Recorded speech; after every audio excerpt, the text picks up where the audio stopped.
रहे हैं, निकाह में तो है, निकाह तो ख़त्म नहीं हुआ यकीनी तौर पर किसी सूरत से, तो उनके लिए क्या हुक्म है? अल्हम्दुलिल्लाहि रब्बिल आलमीन वस्सलातु वस्सलामु अला रसूलिल करीम व अला आलिहि व सहबिहि अजमईन अम्मा बाद। औज़ु बिल्लाहि मिनश शैतानिर रजीम बिस्मिल्लाहिर रहमानिर रहीम। रब्बि इश्रह ली सदरी वयस्सिर ली अमरी वाहलुल उक़दतम मिन लिसानी यफ़क़हू क़ौली। सुब्हान रब्बिका रब्बिल इज़्ज़ति अम्मा यसिफ़ून व सलामुन अलल मुरसलीन वल्हम्दुलिल्लाहि रब्बिल आलमीन। हाँ, ये बड़ा सेंसिटिव मौजू है जो आज आपने उठाया, और ये माशरे में बहुत ज़्यादा देखा जाता है कि अक्सर मर्द हज़रात जो हैं वो इस मामले में जुल्म करते हैं। हालांकि गलती औरतों की भी तरफ से भी होती है, लेकिन ज़्यादा गलती मर्दों की तरफ से होती है, और उन्हें लटकाए रखते हैं। ये बात ठीक आपने कही कि 8-8, 10-10 साल हो जाते हैं, ना उन्हें बुलाते हैं ना उन्हें छोड़ते हैं, तलाक भी नहीं देते कि कहीं और वो निकाह कर लें और ख़ुद दूसरा निकाह कर लेते हैं। ये बहुत बड़ा जुल्म है हमारे माशरे में। इसमें मैं अपने मोहतरम जो उलमाए दीन हैं उनकी ध्यान दिलाना चाहूँगा, क्योंकि एक दारुल क़ज़ा एक इदारा होता है जी, वो काजी अगर चाहें तो उसका निकाह फिक्स करा सकते हैं सारे मामला सुनने के बाद, और औरत आज़ाद हो सकती है। लेकिन क्योंकि हमारे माशरे में जहालत बहुत है, लोगों को मालूमात ही नहीं है, ना कानून का ना दीन का कोई मालूमात नहीं है, तो इस वजह से औरतें बेचारी पूरी पूरी ज़िंदगी लटकी रहती हैं और बूढ़ी हो जाती हैं, लेकिन दूसरी शादी नहीं कर पाती। मर्द जबकि दूसरी शादी कर लेता है। हमारे माशरे का एक अलमिया एक और भी है, वो औरत अभी भी उसी से पहले शौहर से, ये ख़ास तौर से इस खित्ते का, उसी से उम्मीद लगाए बैठी, आज आ जाएगा, आज में बैठी कल आ जाएगा। वो वहाँ तक, जहाँ तक आपने दारुल क़ज़ा की बात की, वो जाती ही नहीं है वहाँ तक। तो वो मर्द जो है जो उसे छोड़ करके गायब है, और वो उसके पास तो एक ऑप्शन है, चाहे 10 साल के बाद अगर जो उसने शादी की है वो उससे जुदा हो जाए या कोई ऐसे अनबन हो, इसके पास एक ऑप्शन वापस आ जाएगा। इसके पास तो कोई ऑप्शन ही नहीं बचा। नहीं, ये तो शुरू में ही तय कर लेना चाहिए औरतों को कि अगर ये इस काबिल नहीं है और वो लटकाए रख रहा है, इज्जत नहीं दे रहा है, एहतराम नहीं कर रहा, उसकी पूरी ज़िंदगी पूरी लाइफ जो है उसका जो है उसने लटकाया हुआ है, तो फ़ौरन ऐसे जालिम को तो छोड़ देना चाहिए किसी भी तरीके से। बहुत सारे लोग जो पढ़े लिखे लोग होते हैं, मेरे अपने रिश्तेदारों में ऐसा हुआ है कि उन्होंने ज़बरदस्ती यहाँ तक के मतलब कुछ ले दे के भी निकाह ख़त्म कराया, और उसके बाद फिर बच्चियों की शादी दूसरी जगह करा दी। तो इसलिए बच्चियों को लटकाने का कोई मतलब नहीं होना चाहिए, बल्कि उनकी शादी दूसरी जगह कर देनी चाहिए, वहाँ से तलाक दिलवा के। लेकिन क्योंकि हमारे यहाँ मालूमात ही नहीं है, इसलिए मैं अपनी तमाम उन बहनों को कहूँगा जो इस तरह से लटकी हुई हैं कि वो दारुल क़ज़ा का मामला पता करें, मदरसे से फतवा लेके। दारुल क़ज़ा में मुफ्ती साहब होते हैं जो काजी साहब भी कहलाते हैं, तो वो पूरा मामला सुनने के बाद निकाह को फिक्स करा देंगे। अल्लाह की तरफ से उन्हें एक छूट है जो खुला कहलाती है, खुला भी हो सकता है ये, और निकाह फिक्स भी करा सकता है काजी जुल्म की वजह से।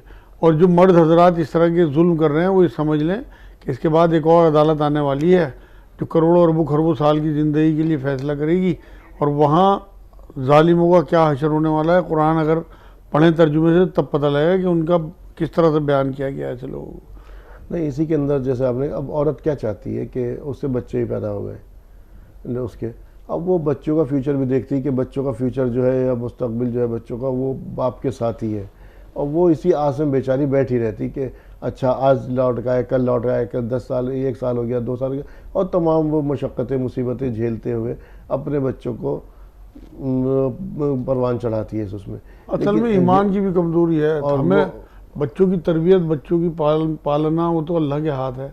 एक बार वो ऐसे जालिमों को सबक सिखाना तो शुरू करें, उसे कम से कम अदालतों में खींचें, और उसे हमारे यहाँ असल में अदालतों का निज़ाम भी बहुत माजरत के साथ, वो भी जालिम का साथ देते हैं, मजलूमों का साथ नहीं देते।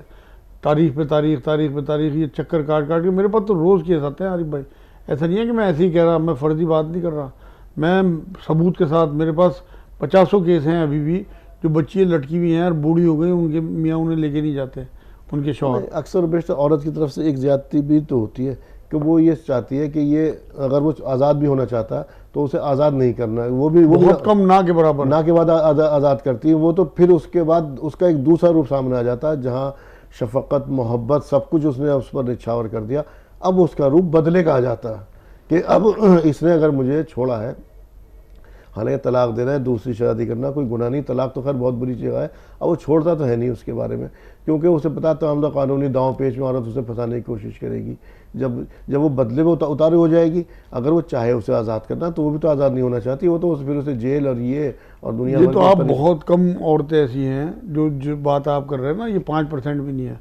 95% औरतें जो हैं वो जाना चाहती हैं अपने हस्बैंड के पास, मगर वो ले जाना नहीं चाहते और उन्हें आज़ाद नहीं करते। असल बात यह है कि अल्लाह ने जब आज़ाद पैदा किया है तो मर्द को कव्वाम कहा, ताकतवर भी है मर्द, कव्वाम भी है, हाकिम भी है। तो उसे ये चाहिए कि देखिए जिस टहनी पे जितना ज़्यादा फल डलता है वो उतनी झुकी हुई होती है। तो मर्द को अल्लाह ने अगर कुछ जिम्मेदारियाँ दी हैं तो उसे उन जिम्मेदारियों को समझना चाहिए कि अल्लाह ने कुछ समझ के मुझे जिम्मेदारी दी, मैं इनका मिसयूज़ ना करूँ। तो ऐसी औरतों को जो जिन्हें आप साथ नहीं रखना चाहते, तलाक दें, उनके मेहर दें और उनकी छुट्टी करें बिल्कुल, और वो कहीं भी आज़ाद हो कि आपकी इद्दत के बाद वो कहीं और निकाह कर सकें। लटकाए रखते हैं सालों सालों। मेरे पास तो यहाँ तक केस हैं कि यहाँ जोश में रिश्तेदारों ने पाकिस्तान शादी कर दी, उसने लटका रखा पाकिस्तान वाला, वो जवाब वो तलाक नहीं देता। अब यहाँ वाले क्या करें बेचारे, यहाँ गवर्नमेंट की कुछ पॉलिसीज़, वीज़ा, पासपोर्ट वगैरह किस तरह से वो करें। तो वो सारी चीज़ें ऐसी हैं माशरे में, असल में चारों तरफ से उम्मत पे इस तरह के वार पड़े हुए हैं ये कि बहुत परेशानी में ज़िंदगी गुजर रही लोगों की। लोग खुदकशी कर लेते हैं, डिप्रेशन में चले जाते हैं। तो ये वो सारी चीज़ें हैं कि जिनसे हमें निकालने की ज़रूरत है। हमारे उलमाए दीन सर जोड़ के बैठें, कुछ पढ़े लिखे लोगों को भी साथ लगाएं, कुछ वकीलों को साथ लगाएं, और इस तरह का एक ग्रुप बने हर शहर में कि जो इस तरह की मजलूम औरतों को इनसे छुटकारा वाकई इस पर और मजीद बात करते हैं। कॉलर शामिल कर रहे हैं। अनवर जावेद साहब हमारे साथ हैं, फरमाइए क्या सवाल है आपका। वालेकुम अस्सलाम वरहमतुल्लाहि वबरकातुहू। हमारा बहुत बहुत सलाम। सलाम आपका पहुंच गया। आप सलाम रहमतुल्लाह। सवाल बयान कीजिए। अगर कोई शख्स हज के इरादा करके हज की नियत कर रहा और वो साहिब इस्तिताअत भी है और किसी वजह से उसका इंतकाल हो जाता, तो हज को जा नहीं सकता, तो क्या उसको हज का सवाब मिलेगा? इसके बारे में जरा बताइए। बहुत बहुत जज़ाकल्लाह। अस्सलाम वालेकुम रहमतुल्लाहि व बरकातहू। जी भाई, बहुत अच्छा सवाल है। आपने इस टाइम वजाहत करानी चाहिए जिससे कि और सब लोगों को फ़ायदा हो जाए, क्योंकि हज इस साल भी सऊदी गवर्नमेंट की तरफ से बंद है। तो जिन लोगों ने फार्म भरे, जिन लोगों ने पैसे जमा किए या जिन लोगों ने नियतें की कि हम प्राइवेट से जाएंगे, वो सब इंशाअल्लाह ताला हज के जो हैं वो सवाब के मुस्तहिक हो गए अल्लाह की नज़र में, क्योंकि अल्लाह तक हमारी नियतें पहुँचती हैं। कुरान में अल्लाह ने कहा है कि तुम्हारी कुर्बानी ये खून और गोश्त नहीं पहुँचते मुझे, बल्कि तुम्हारी नियतें और तुम्हारे अमाल पहुँचते हैं। तो इसलिए मेरे भाई, जिन लोगों ने नियत की वो हाजी, अगर उनका इंतकाल हो जाता है, अगले साल उन्हें चांस नहीं मिल पाता, उनकी ज़िंदगी इतनी थी, तो अल्लाह के रजिस्टर में इंशाअल्लाह हाजी लिखे गए। आप मुतमईन हो जाओ बिल्कुल। इमाम साहब को शामिल कर रहे हैं, फरमाइए क्या सवाल है आपका। हैकल सुलेमानी क्या है? नक्शे सुलेमानी, हैकल सुलेमानी, ehkal सुलेमानी। हाँ। जी, ehkal सुलेमानी। वो असल में एक चीज़ें हैं कुछ नबियों की उसमें रखी हुई हैं। एक बॉक्स है, उसका इंतज़ार है यहूदियों को, वो मतलब उसमें उन्हें लगता है कि उसके बाद फिर निजात मिल जाएगी। वो पूरा एक मौजू है, बहुत लंबी तफसीर है उसकी, और उसी का ही सारा मामला जो है वो इजराइल से जो इस टाइम मुसलमानों की मेन जंग है उसमें उसका बहुत बड़ा रोल है। ये वही है ना पत्थर जिस पे हजरत सुलेमान अलैहिस्सलाम की ताज पोशी हुई थी बैठ जी, करके। जी, जी, जी। ये वही पत्थर है और इसी पत्थर का इंतजार वो कर रहे हैं ये लोग उसके कर रहे हैं। सुलेमानी जी, का जी, दोबारा जी। से। जी जी मुजाहिद साहब। हाँ, तो वो उसकी हकीकत यही है कि अल्लाह की तरफ से वो एक मामला है, एक बरकत की चीज़ है, और इसी वजह से झगड़ा जो है इस टाइम है कि उन्हें इंतज़ार है यहूदियों को इस तरह से, जो अल्लाह की निशानियों में समझें आप इसे। जी, रिजवाना साहिबा को शामिल कर रहे हैं, फरमाइए क्या सवाल है आपका। वालेकुम अस्सलाम वरहमतुल्लाहि वबरकातुहू। मेरा सवाल ये है कि जब हम सजदा शुरू करते हैं कुरान का, तो उसमें सुबहान रब्बी अला 3 दफा पढ़ते हैं। किसी ने बताया है कि ये पढ़ना है सजदा वाजही जिल्लजी खलक़हु व सब्बहु व शक्कहु व होलहु समाउ बिहुलिही व तबारकल्लाहु अहसनुल खालिकीन। कितनी बार पढ़ना है? 3 तो दफा। सजदा सहू में कहाँ पढ़ते हैं ये? सजदा सहू में कुरान में सजदा नहीं आता, वहाँ पढ़ना अच्छा, है ये। आप जो है तिलावत सजदे की बात कर रही हैं? हाँ जी, कुरान में सजदा आता है ना जहाँ, जी, वहाँ ये पढ़ना है। कितनी बार पढ़ना है? तिलावत सजदा की बात कर रहे हैं, सजदा सऊ नहीं हाँ हो। जी, जी हाँ, तिलावत सजदा में मेरी बहन आप सुभान रब्बी अल्लाह 3 दफ़ा, 7 दफ़ा, 21 दफ़ा पढ़ लें। ये दुआ किसी बुजुर्ग ने बताई हो तो वो भी आप 1 दफ़ा पढ़ सकती हैं, लंबी दुआ है। जितना भी आप सजदा करेंगी उतना ही अल्लाह के करीब होंगी, इसलिए जितना लंबा सजदा करेंगी, आपके पास टाइम ज़्यादा हो तो आप 3 बार भी पढ़ सकती हैं। कोई जो भी दुआएं वहाँ दुआ भी कर सकती हैं अल्लाह से। वैसे सुभान रब्बी अल्लाह हुज़ूर अकरम सल्लल्लाहु अलैहि वसल्लम ने तलक़ीन किया है, तो उसे आप 3 दफ़ा, 7 दफ़ा या 11 दफ़ा, 21 दफ़ा वो पढ़ेंगी, इंशाअल्लाह ताला उसकी बहुत बरकत है। एक और कॉलर शामिल कर रहे हैं। कौन साहब, कहाँ से बात कर रहे हैं, नाम बताइएगा। अगर शायद रब्ता उनको पता होगा। मजा साहब फिर उधर ही लौट रहे हैं, जैसे मैंने शुरू अभी बयान किया था कि वो मर्द हज़रात तो चले गए छोड़ करके। एक और इसका ख़राब पहलू एक और आता है इसका कि मेहर का मसला, कि मेहर जो है अक्सर व बेशतर जब शादी होती है, रिश्ता तय होता है, तो इस कदर मान दिए जाते हैं मेहर कि इतना भारी बोझ डाल दिया जाता, और पहले से ही मतलब अभी रिश्ता जुड़ा नहीं, अक्सर व बेशतर फिक्र ये हो जाती है कि रिश्ता टूट ना जाए, कि इसको मेहर के दबाव के बोझ के नीचे बांध दो, जो कि ये अलहदा ना कर सके। सही बात है, आपने सही तरफ ध्यान दिलाया। असल में बहुत सारे लोग तो ऐसे हैं कि जो ज़्यादा मेहर बंधवा देते हैं ताकि ये छोड़ ना पाए। दूसरे, उन्हें अल्लाह पे यकीन नहीं होता, बल्कि उन्हें पैसों पे और वसाइल पे यकीन है। दूसरे बहुत सारे ऐसे भी लोग हैं कि जो हैसियत से बहुत कम मेहर बंधवाते हैं। दोनों पहलू पे आप हाँ, दोनों पहलू हैं। मेहर के मामले में मैं आपको एक वाक़या सुनाता हूँ, तब इंशाअल्लाह वजाहत हो जाएगी। मेहर इंसान की हैसियत के हिसाब से बंधवाने चाहिए, हिसाब से। नबी अकरम सल्लल्लाहु अलैहि वसल्लम का जब हज़रत आयशा रज़ियल्लाहु ताला अन्हा से निकाह हुआ तो 2 साल के लगभग हो गए थे, तो हज़रत अबू बकर सिद्दीक़ रज़ियल्लाहु ताला अन्हु ने ये बात कही कि हुज़ूर अपनी ज़ौजा की रुखसती करा लें। तो हुज़ूर ने फरमाया कि मेरे पास अभी मेहर की रकम नहीं है। एक तो ये बात साबित करती है कि मेहर हाथ के हाथ है। ये हमारे यहाँ जो बाद में देने का रिवाज निकल आया है, ये बिल्कुल ठीक नहीं है। जो भी कुछ हो, जैसी भी हैसियत हो, हाथ के हाथ मेहर दें। हमारे यहाँ तो अगर कोई हाथ के हाथ मेहर दे भी देता है और खुदा न खास्ता अगर तलाक के लिए मामला खड़ा हो तो फिर अदालत में मेहर का मुतालबा करते हैं। ये भी है। तो ये और लड़की वालों की तरफ से ज्यादती होती है मर्द के ऊपर। दूसरे, जो आपने जिस तरफ ध्यान दिलाया कि मोटी मोटी रकम बंधवाते हैं, जो फिर देने के काबिल ही नहीं होता लड़का, और वो फिर एक बड़े गुनाह में मुब्तला होते हैं दोनों ही, क्योंकि इन्होंने रकम इतनी बड़ी बंधवाई, इनका जो तवक्कल था वो रकम पे था, ना कि अल्लाह पे। अल्लाह के ऊपर उसने इतनी बड़ी रकम बांध दी सिर्फ इस चाहत में कि मेरा निकाह हो जाए, जबकि हैसियत नहीं थी, अंदर देने की मन ही नहीं था। हुजूर ने फरमाया जो निकाह इस नियत से करे कि वो महर नहीं देगा, वो निकाह नहीं, जिनाकारी है, हरामकारी है। तो नियत पहले ही अगर किसी की होगी, यार बंधवा ले, चल छोड़, कौन देगा, तो वो गया, समझो वो हराम काम में मुलव्विस है। दूसरी बात यह है कि मेहर जो है वो औरत का हक है। औरत को हाथ लगाने से पहले मोहर देने चाहिए पहली रात में। ये हुजूर सल्लल्लाहु अलैहि वसल्लम की सुन्नत भी है और तलकीन भी है। हुजूर सल्लल्लाहु अलैहि वसल्लम हर निकाह में पहले मेहर दिए हैं। तो इसलिए जिन लोगों को मालूमात नहीं थी वो मेहर बंधवाएं जैसे उनकी हैसियत हो।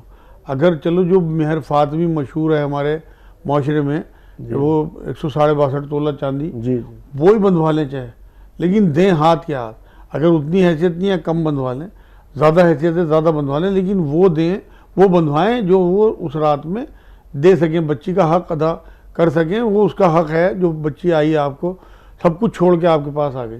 तो इसलिए मेहर का जो मामला है वो बड़ा सेंसिटिव है, बहुत एहतियात करें। ये अल्लाह का हुक्म है, कुरान में अल्लाह ने मेहर देने का हुक्म दिया है।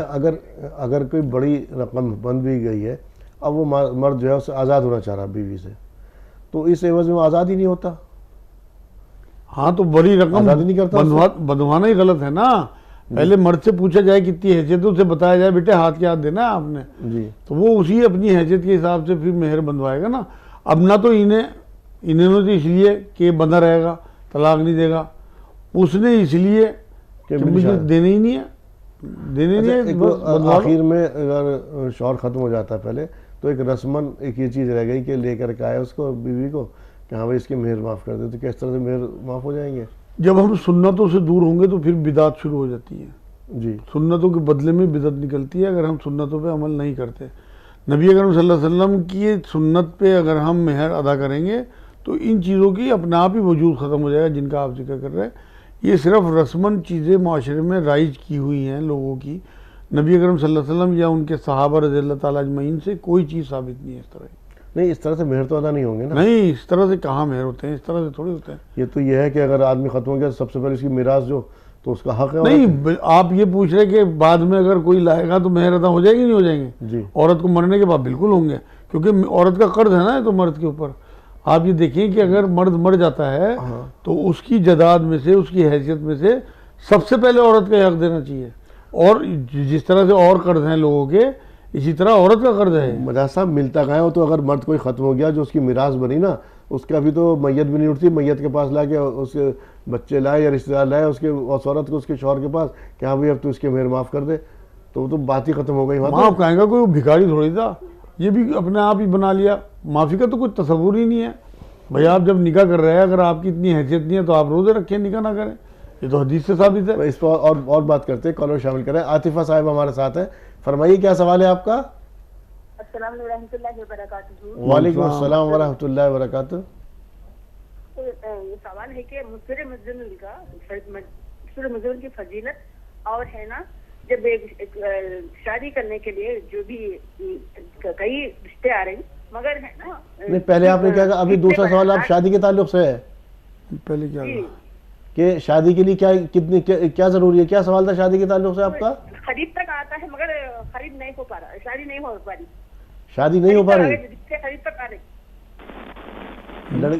आप क्या कह रहे हैं, लड़की की शादी नहीं हो पा रही? हाँ, लड़का लड़के की। और पहला सवाल क्या, सूरह मुल्क की फजीलत? सूरह मुज़्ज़मिल।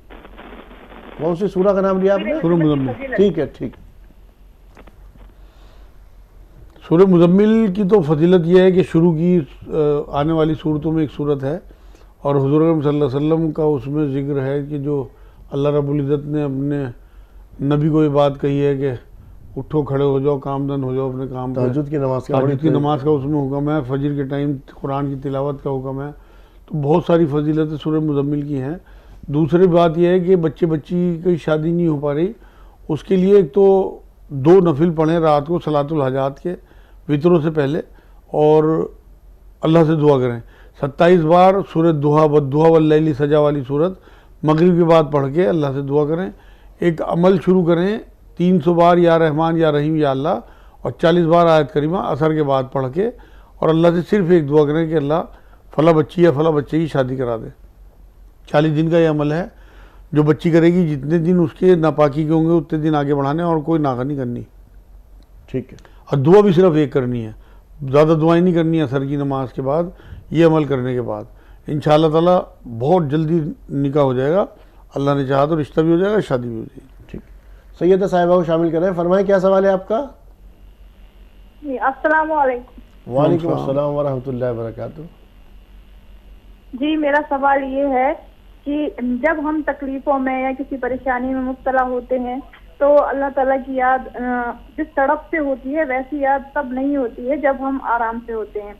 तो मुझे ये लगता है कि ये तो मतलब की याद हुई, और आमतौर पे हमारी नमाजें या जो कुछ भी हम जिक्र अज़कार वगैरह करते हैं उनमें वैसा खुलूस हम महसूस नहीं करते हैं जैसा होना चाहिए। क्या ये सिर्फ एक फॉर्मेलिटी की इबादतें हुई? तो फिर हमें इनके सुधार के लिए क्या करना चाहिए, इसके बारे में हजरत का बयान चाहिए। ठीक है। हाँ मेरी बहन, बड़े अच्छे सवाल आपने किए। तो बात यह है कि पहले मैं नमाज वाले, पहले सवाल क्या था इनका, कि जिस तरह से हम तकलीफ के अंदर तड़प के हाँ। पुकारते हैं अल्लाह को, ऐसे हम जिस वक्त हम सुकून से हालत में क्यों नहीं पुकारते अल्लाह? असल में तो बात यह है कि हम लोग कमज़ोर हैं, अल्लाह ने हमें बनाया और कमज़ोर कहा भी है कुरान में। तो ये हम भूल जाते हैं, जो हमारे अच्छे दिन होते हैं उनमें हम भूल जाते हैं, और बुरे दिनों में हमें अल्लाह याद आने लगता है। कुरान में अल्लाह ने कहा कि जब इनकी कश्ती भंवर में होती है तो ये मुझे पुकारते हैं, जब मैं किनारे लगा देता हूँ तो ये शिरक करने लगते हैं। तो ये ऐसा होना नहीं चाहिए। लेकिन मैं अक्सर देखता हूँ कि जो लोग अच्छे दिनों में अल्लाह को याद रखते हैं उनके बुरे दिन आते ही नहीं, बहुत ना के बराबर आते हैं। तो इसलिए बेहतरीन तरीका तो ये है कि बुरे दिन ना आए, कि आप अच्छे दिन में अल्लाह का शुक्र भेजते रहें, और कोई थोड़ी बहुत परेशानी आई तो सब्र करें। दूसरी बात यह है कि अपना इन्नल्लाह मा साबरीन का एक तो आप विर्द रखें अच्छे दिनों में भी, और ये अल्लाह की तरफ से कमज़ोरी रखी हुई है।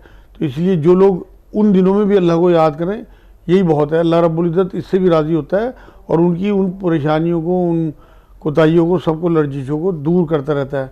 कुरान में सूरह ज़ुमर की आयत 53 में अल्लाह ने कहा है कि ऐ नबी मेरे उन बंदों से कह दे जो अपने ऊपर जुल्म कर बैठे कि मैं उनकी तमाम दुआएं सुनता हूँ और उन्हें माफ़ भी करता हूँ।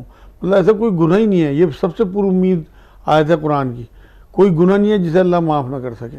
तो इसलिए बिल्कुल अगर कोई कोताही हो जाए, कोई परेशानी आए, कोई आजमाइश आए, तो बिल्कुल अल्लाह को पुकारना चाहिए और अच्छे दिनों में भी अल्लाह रब्बुल इज़्ज़त को याद रखना चाहिए। दूसरा सवाल क्या था इनका? नमाज का। नहीं कह तो ये कह रही तो इस तरह से जो हमारी रोज़ा नमाज हुई तो ये तो इस तरह से होगा जैसे मतलब की होगी ना कि जब मतलब पढ़ा अल्लाह को याद कर लिया उसी तरह से।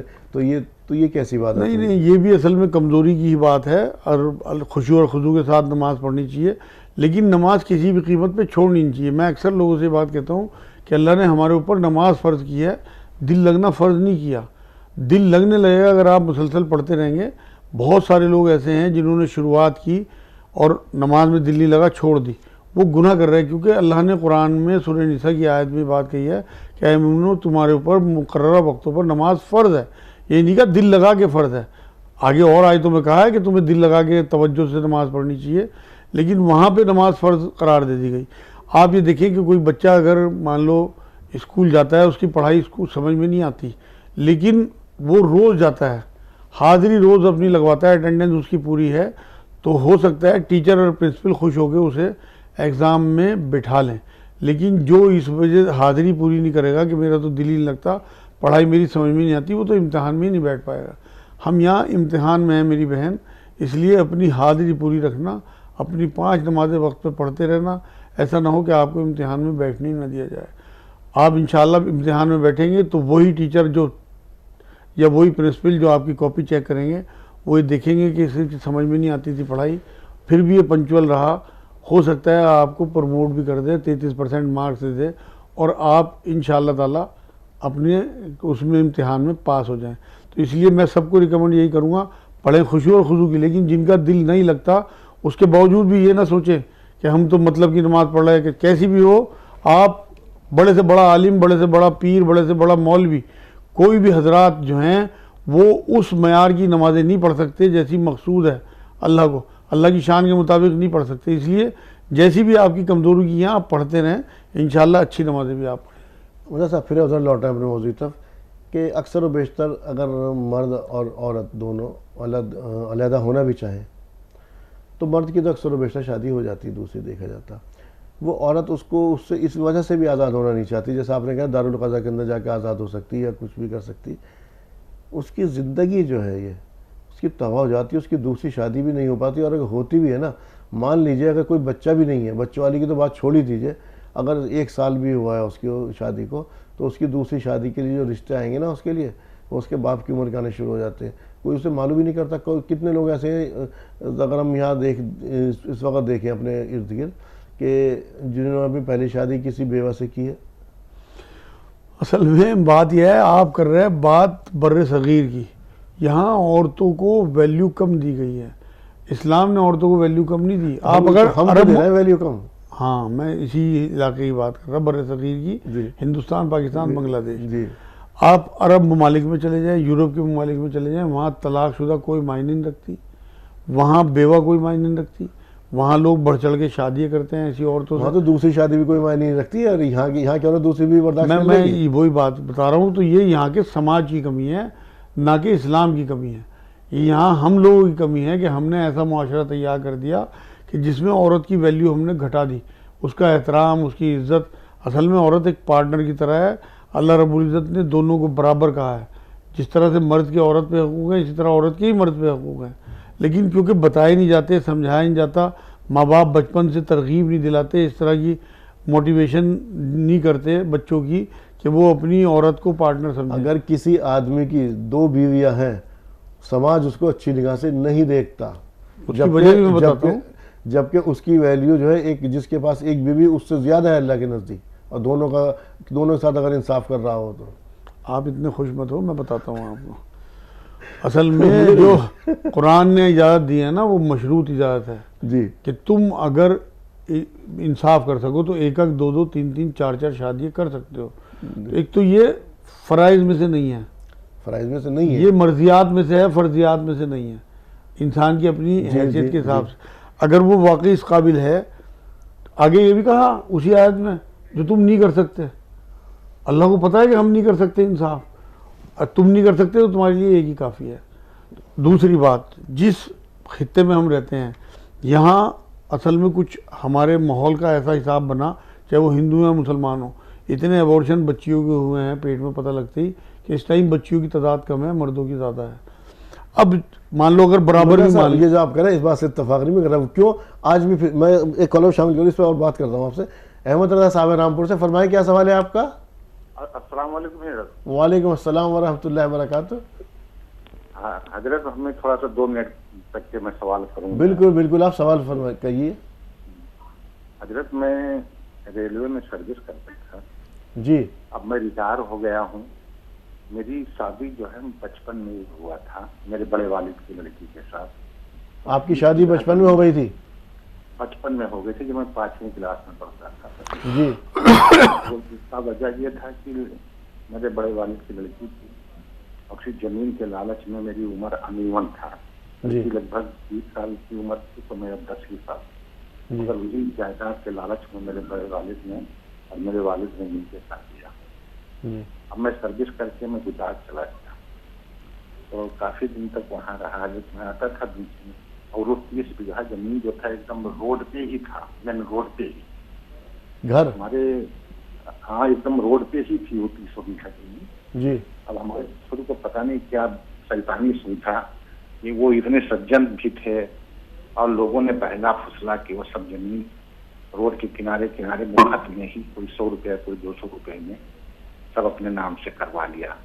अब हजरत ये था कि अगर एक हिस्सा जमीन लिए हैं वो एक ही हिस्सा तक लिए होते तो कोई बात नहीं। अब वो हिस्से की जगह 2-2 हिस्सा 3-3 हिस्सा जमीन ले लिए और पीछे दरवाजा भी खोले। जो पीछे थोड़ा बहुत जमीन बची थी उसमें भी जानवर और मुर्गी बकरी सब, और हम अपने इस्लाम वाले ही हाँ एक से एक ऐसे मतलब इतनी बुरी तरह से वो मतलब कैप्चर किया हमारी जमीन।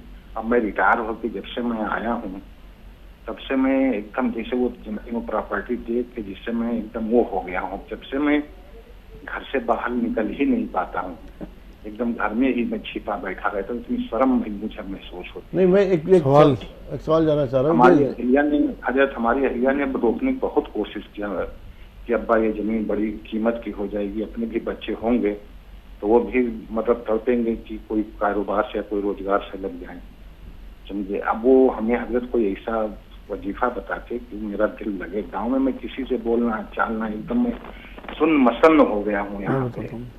ठीक है, एकदम गौर से सुनिए। मजाज साहब बता रहे हैं, गौर से सुनिए। भाई वाकई आपको बड़ी तकलीफ़ है और मुझे अंदाज़ा है कि आप इस तरह डिप्रेशन में चले गए। आपको डिप्रेस नहीं होना। असल में ये ज़िंदगी हमें 60-70 साल की इम्तिहान के लिए दी गई है। अल्लाह रब्बुल इज़्ज़त के हुक्म के बिना पत्ता भी नहीं गिरता है, कुरान में है। वो जो ज़मीन आपके हाथों से निकली है वो सब अल्लाह के हुक्म से निकली है। वो उनकी भी आजमाइश थी आपके बड़ों की कि उन्होंने जुल्म किया आपके साथ, वो अपना बदला वहाँ भुगतेंगे। लेकिन आपको भी सब्र करना चाहिए और डिप्रेशन में नहीं जाना। कुरान में मोमिनों की शान जो अल्लाह ने बयान की है कि ना इन्हें घबराहट होती है, ना इन्हें गम होता है, ना इन्हें खौफ होता है। तो इसलिए मोमिन की शान नहीं है कि वो डिप्रेस हो। आप ज़िंदगी जियो, बाकी की जितनी ज़िंदगी है, जितना भी कुछ आपके पास बचा वो अल्लाह का शुक्र भेजो आप। वो आपने धोखा दिया नहीं ना, धोखा खाया है। तो इसलिए धोखा खाने वाले जितने भी हैं वो सब जन्नती हैं और धोखा देने वाले सारे दोज़खी हैं। नबी अकरम सल्लल्लाहु अलैहि वसल्लम की सुन्नत यह है कि धोखा खा लो, दो मत किसी को। जो धोखा दे वो हम में से नहीं। आप खुश नसीब हो कि आप धोखा खाने वालों में हो, लेकिन बीमार नहीं होना मेरे भाई। ये ज़िंदगी दोबारा आपको इंशाअल्लाह ताला इसके बाद जो आखिरत मिलने वाली है उसमें आपका नाम गोल्डन वर्ड्स में लिखा जाएगा। आप फ़िलहाल बाहर निकलो, ला हौल वला कुव्वता इल्ला बिल्लाह कम से कम 300 बार, 150 बार सुबह, 150 बार शाम। एक आमले का मुरब्बा रात को सोते हुए, 5 मुनक्का रात को सोते हुए, हस्बुनल्लाहु व निअमल वकील एक तस्बीह, अस्तगफिरुल्लाह रब्बी मिन कुल्ली ज़ंबी व अतूबु इलैहि एक तस्बीह, या हय्यू या क़य्यूम बिरहमतिका अस्तगीस एक तस्बीह। ये सारी चीज़ें आप 5 नमाज़ों की पाबंदी के साथ चलते फिरते पढ़ते रहो। आप ये देखो पहले से ज़्यादा आप खुशखुर्रम निकलोगे इंशाअल्लाह, और पहले से ज़्यादा अल्लाह ने आपको माल, इज़्ज़त और सेहत देनी है। ये पक्की बात है। अगर आपने अल्लाह पे भरोसा और तवक्कल करके उस सारी चीज़ों को भुला दिया, जो नुकसान हो चुका उसकी तरफ नहीं। इस्लाम माजी में जीने को नहीं कहता, इस्लाम मुस्तकबिल की बात नहीं करता, इस्लाम हाल में जीने के लिए कहता है। आज जो आपके पास मौजूद है उसे एंजॉय करें, उसे इंशाअल्लाह ताला अपने इस्तेमाल में लाएं और खुश रहें कि जो अल्लाह ने किया मेरे लिए वही बेहतर था। हो सकता है उसी जदाद की वजह से आपका कत्ल होना हो, अल्लाह ने रोका हो, वो जदाद चली गई और आप बाकी हैं अल्हम्दुलिल्लाह, आपकी ज़िंदगी ईमान के साथ गुजरनी हो। उस माल के साथ आपने बेईमान हो जाना हो, किसी खुराफात में लग जाना हो, कुछ नहीं पता, क्योंकि कुरान ये कहता है कि माल देना भी और माल लेना भी अल्लाह की तरफ से दोनों आजमाइश के तरीक़े हैं। तो माल जो अल्लाह ने आपका ले लिया वो भी आपकी आजमाइश है कि आपको कोई अफसोस ना हो, बल्कि खुश हो कि वो फितना था अल्लाह ने मेरे से दूर कर दिया। क्या पता अल्लाह ने कितने बड़े फितने से आपको निकाला हो। वैसे मैं दुआ करूँगा आज ये आपके लिए कि अल्लाह आपको सुकून दे, आप नमाज़ें अपनी दुरुस्त रखना और ये पढ़ें और बाहर निकलें, एंजॉय करें। ज़रूर हफ्ते में एक बार खाने पे जाएं अपनी बीवी के साथ, बच्चों के साथ, और लगना चाहिए उन्हें भी कि आप बदल चुके बिल्कुल। अस्सलाम वालेकुम। जमीला साहिबा को शामिल कर रहे हैं, फरमाएं क्या सवाल है आपका। अस्सलाम वालेकुम वरहमतुल्लाहि वालेकुम अस्सलाम वरहमतुल्लाहि वबरकातुहू। औरत को घर के अंदर से अंदर नमाज पढ़ने के लिए कहा गया है, पर किसी कभी कभी ऐसा होता है, मतलब मैं अपनी बात बताती हूँ, मुझे हॉस्पिटल में रहना था किसी का साथ में 20 दिन के लिए, तो मैंने वहाँ नमाज पढ़ी थी, सारा वक्त कोई वक्त का नमाज छोड़ा नहीं था। स्कूल में बैठ के रुकू और सजदा करती थी और खड़ा होती थी, कभी कभी फर्श गंदा तो चप्पल पहन लेती थी, और वहाँ से 1 मीटर का दूरी पे दूसरा बेड भी रहता था, सामने जो गुलगोश चढ़ाते वो वाला जो लोहा का रहता वो राड को खड़ा करके हम नमाज पढ़ती थी किबला का तरफ को। तो वहाँ में गैर औरत भी रहते थे, गैर मर्द भी रहते थे वहाँ पे, मतलब किसी का अटेंडर बन के रहते थे। तो मैंने ये सही किया नहीं किया ऐसे नहीं पता, मैं तो नमाज एक वक्त भी नहीं छोड़ना, एक वक्त नमाज पढ़ती थी। तो इसलिए मतलब शरीयत में क्या बता क्या है मुझे बताइए, चलो ठीक जानना चाहती हूँ। ठीक है, औरत के लिए पढ़ा कहा गया नमाज अंदर पढ़ो जा करके। किसी जगह पर ही थी जहाँ मर्द औरत भी थे, अब वहाँ पर इनको मजबूरी था जो भी था, तो वहाँ पे ये सामने कोई चीज़ खड़ा करके नमाज पढ़ लिया करती थी, उसके लिए क्या हुक्म है। मेरी बहन, आपके इख्तियार के हिसाब से आपके ऊपर हुक्म है। इस्लाम जो है वो आपके हालात के हिसाब से लचक लेता रहता है और मोड़ लेता रहता है, पानी की तरह। जिस तरह पानी रास्ता बनाता है, जैसे जैसे मोड़ आते रहते हैं उस तरह से पानी मुड़ता रहता है। इस्लाम भी यही आपको तरजीब दिलाता है। आपने नमाज के वक्त पे नमाज पढ़ी, जिस जगह आप मौजूद हैं, तो वहाँ अगर मजबूरी आपकी थी और आपको कोई ऐसा इलाका नहीं मिल रहा था कि आप तन्हाई में अंदर जाके नमाज़ पढ़ सकें, तो इंशाअल्लाह अल्लाह आपकी नमाज़ें कबूल करेगा। जैसे आप हज के दिनों में या उम्रे के दिनों में सऊदीया जाते हो, वहाँ आप कमरे से काफ़ी दूर होते हो, तो तमाम मर्द औरत गैर मर्द सब के साथ आप नमाज़ें पढ़ते हो और लोग आपको पढ़ते हुए देखते भी हैं, तो वहाँ वो हुक्म लागू नहीं होगा कि आपको तन्हाई में नमाज़ पढ़नी है। लेकिन अपने घर में जहाँ आपका सहन हो, सहन के अंदर कमरा, कमरे के अंदर कोठा, तो वहाँ आप कोशिश करें कि कोठे में नमाज़ पढ़ें, लोग आपको नमाज़ पढ़ते हुए ना देखें। लेकिन जहाँ आप बाज़ार में हैं, कहीं आप स्टेशन पे हैं, कहीं आप सफ़र में हैं, या आप सऊदीया गए हुए हैं या दूसरे शहर में हैं जहाँ आपको दूसरी जगह मैसर नहीं होगी जो तन्हाई की जगह है, तो वहाँ आपके ऊपर ये कानून लागू नहीं होगा। तो इसलिए कानून की भी शक्लें बदलती रहती हैं हालात के हिसाब से, तो जैसे हालात वैसी शक्ल। आपकी तो नियत पहुँचेगी, आपने नमाज़ पढ़नी थी, अल्लाह का फ़र्ज़ आपने अदा किया, इंशाअल्लाह आपका फ़र्ज़ भी अदा हो गया, अल्लाह भी आपसे अल्लाह ताला तो नियतों को देखता है। एक और कॉलर शामिल कर रहे हैं, असद साहब हमारे साथ, फरमाइए क्या सवाल है आपका। हाँ, अस्सलाम वालेकुम। वालेकुम सलाम। हाँ सर, मैं ये कह रहा हूँ कि मेरी घर की दुआ करिए इंशाअल्लाह। मैं आसद हुसैन नाम है मेरा जी। मैंने होटल मैनेजमेंट की पढ़ाई किया है जी। तो मैं ये कहना चाह रहा हूँ, टीवी बंद कीजिए और अपनी बात मुकम्मल कीजिए एक साथ। पहले आप दुआ करिए इंशाअल्लाह हज़रत कि मेरी शादी जो है अच्छे घर में हो जाए। ठीक है, मैं ज़रूर दुआ करूँगा, और आपने जो कोर्स किया है उसी में कोशिश करें और अपना काम करने की कोशिश करें, क्योंकि अपने बिजनेस में बहुत अल्लाह ने बरकत रखी है। 99 दरवाजे जो हैं वो अल्लाह ने तिजारत में खोले हैं रिज़्क़ के। तो ये आप अपना कोई, चाहे आप छोटी सी दाल की दुकान ही शुरू कर दें, दाल बेचना शुरू करें, वही आपका 5 स्टार होटल बन जाएगा इंशाअल्लाह। इस्तकामत के साथ अगर आप लगे रहे तो जो मैनेजमेंट आपने किया है अपनी पढ़ाई का, ख़ुद अपने लिए फ़ायदा उठाएं। दूसरी बात यह है कि आप दुआ तो हम आपकी शादी ही करी देंगे, लेकिन हुज़ूर सल्लल्लाहु अलैहि वसल्लम की जो तालीमात हैं उनके हिसाब से आप बच्ची ढूंढें अपने लिए, कोई दीनदार बच्ची जो नेक हो और घर का आपके ख्याल रख सके, तो इंशाअल्लाह ताला आप भी सुखी रहेंगे और आखिरत भी आपकी बन जाएगी। मैं वैसे आज दुआ करूँगा आपके लिए इंशाअल्लाह। फरजाना साहिबा लुधियाना से हमारे साथ, फरमाएं क्या सवाल है आपका? अस्सलाम वालेकुम। वालेकुम अस्सलाम वरहमतुल्लाहि वबरकातुह। जी मेरा 2 सवाल है जी मुफ्ती साहब से। कहिए, हम पढ़े हैं 17वां पारा में, तो अल्लाह इलाहा इल्ला अंत सुब्हानका इन्नी कुन्तु मिनज़ ज़ालिमीन, ठीक है, तो हम क्या पढ़े? ऐसे मुफ्ती साहब बताते हैं कि ला इलाहा इल्ला अंत सुब्हानका इन्नी कुन्तु मिनज़ ज़ालिमीन या हय्यु या कय्यूम बिरहमतिका अस्तगीस, तो ये दोनों में से हम कौन सा वजीफा पढ़े? ठीक। और दूसरा सवाल ये है कि बच्चे ना ही कुरान का तिलावत करते हैं ना कोई नमाज पढ़ने के लिए तैयार होते हैं जी। और कुछ दिनों से इन्होंने भी जुमा का भी नमाज छोड़ दिए, इसलिए हम इधर ज्यादा परेशान रहते हैं। मुफ्ती साहब को कहिए कोई अच्छा ऐसा सूरा बताए या वो वजीफा, इनसे ये सारे अपनी नमाज पढ़ने लगे, अल्लाह का हिदायत हो ये सारे को। ठीक है। जो आपने आयत पढ़ी है सूरह अंबिया की, वो आयत करीमा कहलाती है। अगर आप जू की तू पढ़ेंगी तो वो एक बहुत अजीम तरीन दुआ है, जो एक नबी की दुआ है। उन्होंने मांगी तो अल्लाह ने मछली के पेट से उन्हें बाहर कर दिया। मैं तो उसे परेशानियों से निकालने की क्रेन बोलता हूँ अल्लाह की, तो इसलिए ला इलाहा इल्ला अंता सुब्हानका इन्नी कुन्तु मिनज़ ज़ालिमीन आप पढ़ेंगी तो वो ज़्यादा बरकत वाली चीज़ है बनिस्बत किसी और चीज़ को उसमें किसी बुज़ुर्ग के बताए हुए तरीके से जोड़ें। तो अल्लाह रब्बुल इज़्ज़त ने जितनी चीज़ उतारी उतनी पढ़ेंगी तो ज़्यादा बरकत है। ये भी या हय्यु या कय्यूम बिरहमतिका अस्तगीस आप अलग से पढ़ दें, वो अलग तस्बीह बना लें और इसका अलग मामूल बना लें।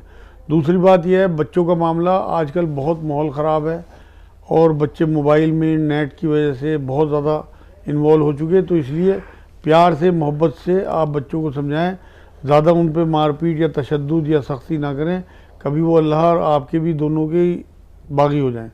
इसलिए मेरी बहन आप अपनी 5 नमाज़ें बिल्कुल दुरुस्त रखें, हर नमाज के बाद अपने बच्चों के लिए दुआ करें नमाजी होने की, और उन्हें शुरुआत इसी तरह से करें कि आप कम से कम जुमे की नमाज़ तो पढ़ ही दो। जैसे घर पे किसी टाइम हो कि तुम घर पे ही पढ़ दो, ठीक है, या तुम फ़र्ज़ पढ़ दो, या तुम बैठ के पढ़ दो, या तुम बेदिली पढ़ दो। आप शुरुआत करो, लेकिन प्यार से मोहब्बत से, कोई लालच देके कि मैं तुम्हें 20 रुपये दूंगी या मैं तुम्हें 50 रुपये दूंगी, इस तरह से आप करें, लेकिन सख्ती बिल्कुल ना करें। अल्लाह को छोड़े ना, हर नमाज के बाद अल्लाह से ज़रूर दुआ करें। आपकी 5 नमाज़ें सही होंगी इंशाअल्लाह, आपके बच्चे भी नमाजी होंगी। मैं ये जुमला कह रहा हूँ कि आप अगर अल्लाह के फरमाबरदार हैं तो ये हो नहीं सकता कि आपके बच्चे नाफरमान निकलें, वो भी लाजमी बात है, आगे चल के फरमाबरदार हो जाएंगे। एक आयत में सूरह फुरकान की 74 नंबर पढ़ रहा हूँ, वो आप विर्द में रखें कम से कम एक तस्बीह, तो आपके बच्चे बहुत जल्दी तब्दील होना शुरू हो जाएंगे। रब्बना हबलना मिन अज़वाजिना व ज़ुर्रियातिना क़ुर्रता अयुनिम वजअलना लिलमुत्तक़ीना इमामा, ये सूरह फुरकान की 74 नंबर आयत है। इंशाअल्लाह इसके विर्द से बहुत बच्चों में तब्दीली पाई जाती है।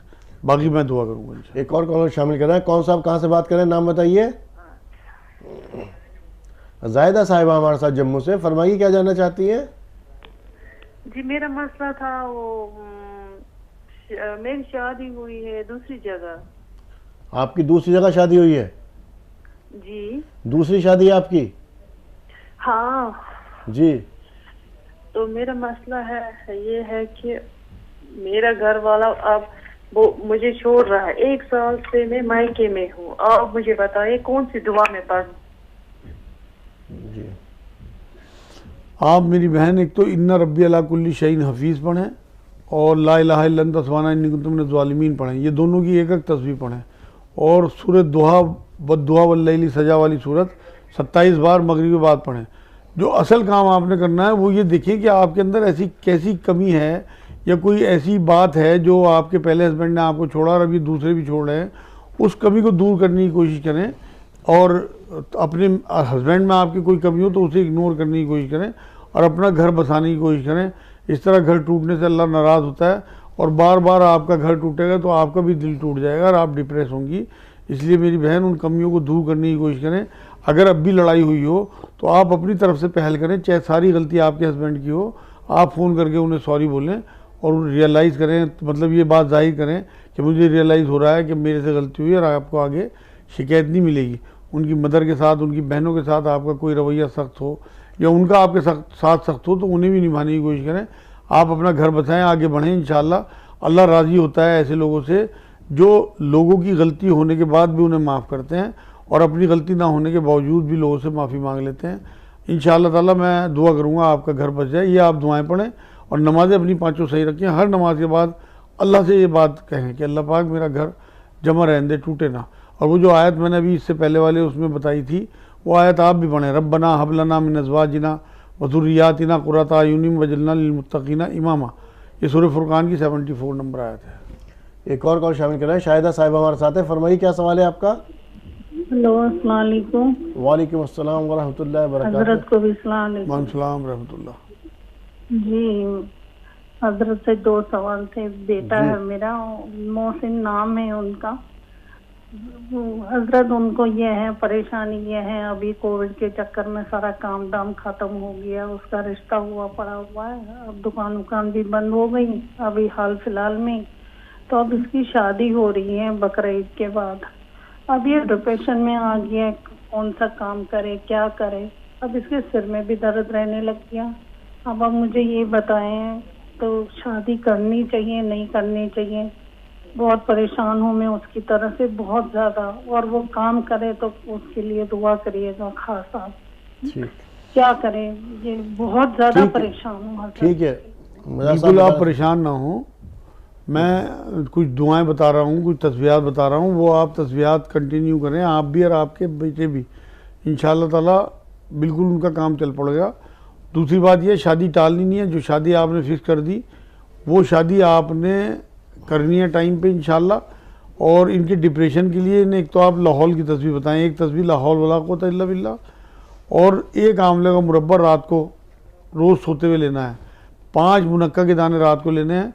कद्दू का रोगन आता है बाज़ार से, देसी दवाई वालों के यहाँ मिल जाएगा, उसकी मालिश इनके सर की करें और इन्हें पूरी तसल्ली दें। अब ये फेल नहीं होंगे इंशाअल्लाह ताला।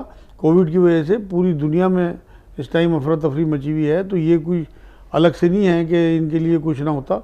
इंशाअल्लाह ताला अल्लाह रब्बुल इज़्ज़त जो काम ख़त्म करने वाले हैं वही बरकत देने वाले भी हैं। जो बच्ची दूसरी आएगी उसकी भी किस्मत साथ आएगी।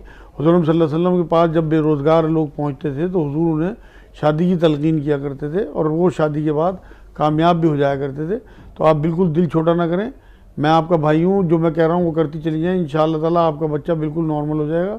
उन्हें कहें जो भी वो काम शुरू करें अपनी हैसियत के हिसाब से, किसी भी किस्म का कोई ब्याज पे लोन वगैरह बिल्कुल ना लें। सादा उधार किसी से ले सकते हो, ले लें, कोई हर्ज नहीं है, लेकिन टाइम पे शादी करें, हल्की फुल्की शादी करें सुन्नत तरीके से, ज़्यादा खर्चे वर्चे ना करें और अपना बिजनेस सेट करने की कोशिश करें। बहुत जल्दी, बहुत प्यारा बेटा है आपका, इंशाल्लाह बहुत जल्दी नॉर्मल हो जाएगा। मैं वाकई दुआ करूँगा आज। और दूसरे कारोबार के लिए आप 300 बार या दिल जलाल वली कराम, 300 बार या वली या वाली या नसीर, 40 बार ला इलाहा इल्लल्लाह सुब्हानल्लाह इन्नी कुन्तु मिनज़ ज़ालिमीन, 5 नमाज़ों की पाबंदी के साथ आप भी और आपका बेटा भी पढ़ के देख लें। इंशाअल्लाह ताला 4 महीने 10 दिन के अंदर अंदर अल्लाह ने चाहा पहले से अच्छा काम हो जाएगा। अब्दुल सबी साहब हमारे साथ, फरमाए क्या सवाल है आपका? अस्सलाम वालेकुम। वालेकुम अस्सलाम व रहमतुल्लाहि व बरकातहू। जी, मेरे 2 सवाल हैं कि जी। एक तो मेरी तबीयत खराब रहती है जी। पेट मेरा सही नहीं रहता, पेट खराब रहता है मेरा। ठीक है। पेची साहब कई साल हो गए, 20-25 साल हो गए। ऐसी दवाई भी खाती रहती हूँ, हकीम जी सलेमान की इनकी भी दवाई खा रही हूँ। ठीक है। मगर फिर भी हो ही जाता है। और मेरी बेटी है, उसे पैरालाइज हो गया था, तो 3 उसका बेटा, छोटे छोटे बच्चे हैं, उसको भी दिमाग में ना नस फट गई थी। अब उसकी अजीब सी तबीयत रहती है, बेचैनी सी रहती है, कहीं कुछ रहती है, कहीं दौरा पड़ता है, कहीं कुछ होता है। उसकी बहुत परेशान है। उसकी भी अब दवाई तो खाती रहती है बराबर, लगातार 3-4 साल हो गए ऐसे, मगर फिर भी बस ऐसे ही होता रहता है। उसके लिए दुआ करिए, हमारे लिए भी दुआ करिए जरा। ठीक जी ज़रूर, इंशाल्लाह आपके लिए भी दुआ करेंगे और उनके लिए भी दुआ करेंगे। उन्हें आप फ़िलहाल ये शुरू कर दें जिन्हें पैरालिसिस हुआ है कि सूरह यासीन की शुरू की 9 आयतें, यासीन से लेके ला युबसिरून तक 9 आयतें हैं, वो 41 बार पढ़नी है। 11-11 बार दुरूद शरीफ पढ़ना है और 41 बार ये आयतें पढ़ के पानी पे दम करके उसे 40 दिन तक पानी पिला दें और 5 पत्ती ज़ाफ़रान की उसे देती रहें मुस्तकिल। इंशाअल्लाह ताला आप देखें कि उसके हाथ पैरों में हरकत शुरू हो जाएगी इंशाअल्लाह। और या रहमान या रहीम या अल्लाह 300 बार और ला इलाहा इल्लल्लाह सुब्हानल्लाह इन्नी कुन्तु मिनज़ ज़ालिमीन आप भी पढ़ें और वो भी पढ़ें 5 नमाज़ों की पाबंदी के साथ। गुलनाज साहिब हमारे साथ है, फरमाए क्या सवाल है आपका? गुलनाज, आपको हमारी आवाज़ मिल रही है? शायद राब्ता मुनक़ता हो गया। खालिद साहब को शामिल कर रहे हैं, तेलंगाना से हमारे साथ है। फरमाइए क्या सवाल है आपका। अस्सलाम वालेकुम आरिफ भाई, आप अच्छा दिख रहे हैं आरिफ भाई। आप हमारे घर में बहुत तुम्हारा हमेशा देखते रहते, हम आप लोगों का इंतजार करते रहते हमेशा, और हमारे घर वाले भी ऐसे कहा तो हम लोग बहुत बहुत चाहते हैं आपको। और दूसरी बहुत शुक्रिया, आपकी मोहब्बतों का बहुत बहुत शुक्रिया। हमेशा देखते रहते, हम आप लोगों का इंतजार करते रहते हमेशा, और हमारे घर वाले खालिद साहब टीवी की आवाज़ बंद कर दिए प्लीज। बहुत चाहते हैं आपको। शुभम करने देखो, शुभम करने के बारे में जरा बताओ, बोल के बोलो साहब। नहीं, आपकी टीवी की आवाज़ आ रही है, इसलिए आपके सवाल सही नहीं पहुंच पाया। शुभम करने के बारे में जरा बोलो, बोल के बोलो साहब। सुबून करना ये क्या चीज़ है? खालिद साहब टीवी की आवाज़ बंद कीजिए पहले।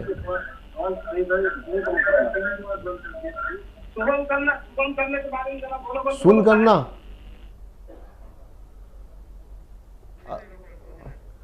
आपने टीवी खोल रखा था इसलिए आपके सवाल सही से हम तक पहुंच ही नहीं पाया। मैं जहाँ तक समझा हूँ मेरे ख्याल शगुन को ये कह रहे हैं, शायद मेरे ख्याल से शगुन लेना अच्छा शगुन लेना जायज़ है, हुज़ूर सल्लल्लाहु अलैहि वसल्लम की सुन्नत है, और बुरे शगुन लेना गुनाह है। एक और कॉलर कश्मीर से हमारे साथ है, फरमाइए क्या सवाल है आपका। जम्मू से हमारे साथ है, जम्मू कश्मीर से। हाँ, जी दुआ बोलिए। दुआ कौन सी दुआ? जो अभी आपने बताई ना, वो याद ही नहीं रही। अच्छा, वो ये वही जिनके हस्बैंड का। जी, रब्बना हबलना मिन अज़वाजिना व ज़ुर्रियातिना क़ुर्रता अयुन वजअलना लिलमुत्तक़ीना इमामा, ये सूरह फुरक़ान की 74 नंबर आयत है। दूसरा काम आप ये करें कि 21 बार, वो 1000 बार या वली पढ़ के उनके लिए दुआ करें कि अल्लाह उनका दिल बदल दे मेरे लिए। 1000 बार या वली जुमेरात की रात को, इंशाअल्लाह ताला आपको बहुत फ़र्क महसूस होगा। 3-4 दिन में हो सकता है उन्हीं का फ़ोन आ जाए आपके पास।